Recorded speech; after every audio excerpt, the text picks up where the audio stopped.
উদ্যোগে আয়োজিত অ্যাডভেঞ্চার ক্যাম্পে অংশ নিয়েছিল ব্রেনওয়্যারের দুজন ছাত্রছাত্রী, পবন সিং ও অ্যাঞ্জেলিনা মুখার্জি, এবং তারা পাড়ি দিয়েছিল সুদূর মানালির অটল বিহারী বাজপেয়ী ইনস্টিটিউট অফ মাউন্টেনিয়ারিংয়ে। এছাড়াও আসামে অনুষ্ঠিত রিপাবলিক ডের ক্যাম্পের দ্বিতীয় রাউন্ডে বাংলা থেকে একমাত্র মহিলা নির্বাচিত হয়েছে আমাদের ইউনিভার্সিটির পারমিতা। তাদের আকাশ ছোঁয়া সাফল্যে গর্বিত আমরা সবাই। এই জার্নিটার অভিজ্ঞতা তাদের কেমন ছিল শুনে নেব তাদের মুখেই। প্রথমেই যাব প্রিয়ারডি ক্যাম্পে যে অংশ নিয়েছে পারমিতা, তার কাছে। পারমিতা, এই অপরচুনিটিটা কিভাবে পেলে? First of all, it's a big opportunity for me and first time experience করলাম। আমাদের যে সিলেকশন প্রসেসটা ছিল ইউনিভার্সিটি লেভেল ছিল। ফার্স্ট অফ অল ইউনিভার্সিটি সিলেকশনের পর তারপর আমরা স্টেট সিলেকশনে গেছিলাম। তো ইউনিভার্সিটি সিলেকশনের পর যখন রেজাল্ট আউট হয়, তো আমার যে ছিল আমার যে রেজাল্ট যে বেরিয়েছিল, ওখানে আমি all over the West Bengal আমার র্যাঙ্ক 1 ছিল ওমেন্সদের মধ্যে। তো তারপর আমরা স্টেট লেভেলের জন্য আসামে যাই ওয়েস্ট বেঙ্গলকে রিপ্রেজেন্ট করার জন্য। এই প্রিয়ারডি ক্যাম্প বিষয়টা কি সেটা যদি তুমি একটু বলো। বেসিক্যালি আমরা সবাই দেখতে পাই দিল্লির রাজপথে 26শে জানুয়ারি যে প্যারেডটা হয়, ওখানে বেসিক্যালি এনসিসি যারা করে ওরাই যায়। তো আমরা হচ্ছে নন আর্ম এনএসএস মেম্বার, যাদের আগে হয়তো এনসিসি করার কোনো এক্সপিরিয়েন্স থাকে না। তো আমাদের এনএসএসের তরফ থেকে আমরা যাবো হয়তো যদি সিলেক্ট হই। তো আমাদেরও তাহলে দিল্লি রাজপথে দেখা যেতে পারে 26। এটা তো একটা দারুণ খবর এবং একটা দারুণ সুযোগ নিজেকে প্রমাণ করার। আমি শুনবো এক্সপিরিয়েন্সের কথা। আমার সঙ্গে আরও দুজন রয়েছে যারা কদিন আগেই মানালি থেকে এসেছে। আমার সঙ্গে রয়েছে অ্যাঞ্জেলিনা এবং পবন। প্রথমেই তোমাদের জানাই যে হার্টিয়েস্ট কংগ্রাচুলেশনস যে তোমরা ওরকম একটা জায়গা থেকে এসেছো এবং তোমাদের হাতে সার্টিফিকেট জলজল করছে আমি দেখতে পাচ্ছি। সো অ্যাঞ্জেলিনা, একটু বলো যে কেমন ছিল এক্সপিরিয়েন্স? বলতে গেলে অনেক এক্সাইটমেন্ট যে লেভেলটা থাকে, আমরা অনেক এক্সাইটেড ছিলাম ওটার জন্য। আর বহুত ডেঞ্জারাসও, এমন নয় যে শুধু এক্সাইটমেন্টটাই, কিন্তু ওই ডেঞ্জারাসের মধ্যে যে আনন্দ, ভিউ, আর নট অনলি ফরেস্ট মিনিস্ট্রি যেই এক্সপিরিয়েন্সগুলো করে, আমরা এনএসএস ভলেন্টিয়ার হয়ে কন্টিজেন্ট লিডার সমেত যে এক্সপিরিয়েন্সটা নিয়েছি ওটা অনেক ভালো ছিল। কি কি করতে হয়েছে পবনের থেকে জানবো। मैम सिंस डे 1 मैम हम लोग वहाँ गए थे। तो वहाँ जाने के बाद पहले हम लोग का रजिस्ट्रेशन हुआ।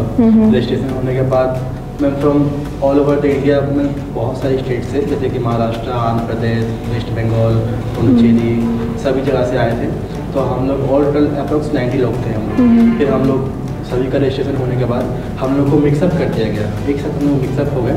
मिक्सअप होने के बाद हम लोग को रो वाइज डिवाइड कर दिया गया। टोटल 7 रो में हम लोग को डिवाइड कर दिया गया, जिसमें से हर एक रो का एक लीडर चूज़ किया गया, जिसमें से रो 3 का लीडर हम थे और रो 5 का लीडर एंजेलिना थी। अच्छा, हम लोग लीडर हुए। दैट मीन्स हम लोग का उस रो का पूरा जिम्मेदारी हम लोग के ऊपर था। कुछ भी होता है, कोई भी एब्सेंट होता है या फिर कुछ भी किसी को प्रॉब्लम होता है, तो हम लोग को हैंडल करना पड़ता है और आगे सीनियर को रिपोर्ट करना पड़ता है। तो इतना हुआ। तो सिंस उसके बाद डे 2 आया हम डे 2 में हम लोग को पहले पहाड़ पे ले गया, पहले एक्लेमेटाइज करने के लिए वहाँ पे हुआ। फिर वहाँ पे जाके वहाँ पे फिर माउंटेनिंग हुआ। पहाड़ पे कैसे चढ़ते हैं ये सब बताया गया with the help of rope and. তো যেরকম আমরা বলিউড সিনেমায় দেখে থাকি একদম সেরকম, তাই তো? Yes ma'am. আর কি কি হয়েছিল? मैम फिर वहाँ से फिर वापस आ गए। फिर खाना पीना सब कुछ हुआ। फिर अगले दिन उसके बाद हम लोग को रैपलिंग करवाया गया मैम। फिर रैपलिंग में हम लोग जैसे कि पहाड़ पे वापस सेम जगह गए मैम। उससे जिस दिन फर्स्ट डे में हम लोग गए थे तो माउंटेन चढ़ाई किए थे। सेकेंड डे में हम लोग को वापस उल्टा और हाइट चढ़े, वापस उल्टा उतरना गया। रैपलिंग करके हम लोग उतरे। फिर वापस कैंप में फिर जो सब कुछ चलता है ma'am normal routine since morning to evening, वो सब हुआ। डे 3 में हम लोग निकले सोलांग वैली के लिए। अच्छा, टोटल 18 किलोमीटर ट्रैक था मैम। মানে এই প্রত্যেক দিন এই ছোট ছোট ছোট ছোট টাস্কগুলো তোমাদের দেওয়া হতো যেগুলো কমপ্লিট করতে হতো।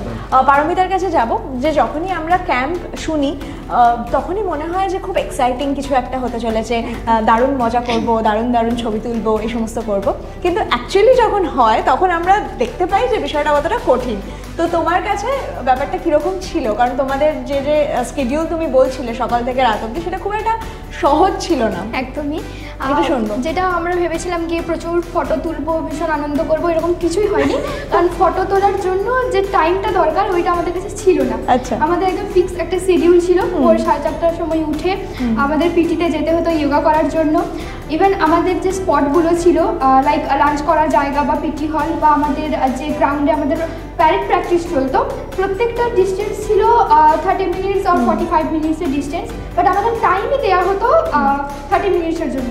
তো আমাদের যেতে আসতেই অলরেডি 1 ঘন্টা লেগে যেত। তো কিছুতেই টাইম ম্যানেজমেন্টের যে ব্যাপারটা ভীষণই টাফ ছিল আমাদের জন্য। ব্রেকফাস্ট ইভেন এমন হয়েছে যে হাতে একটা জাস্ট ব্রেড জ্যাম নিয়ে দৌড়ে দৌড়ে প্যারেড করতে গেছি, ওখানে টানা 3-4 ঘন্টা প্যারেড চলতো।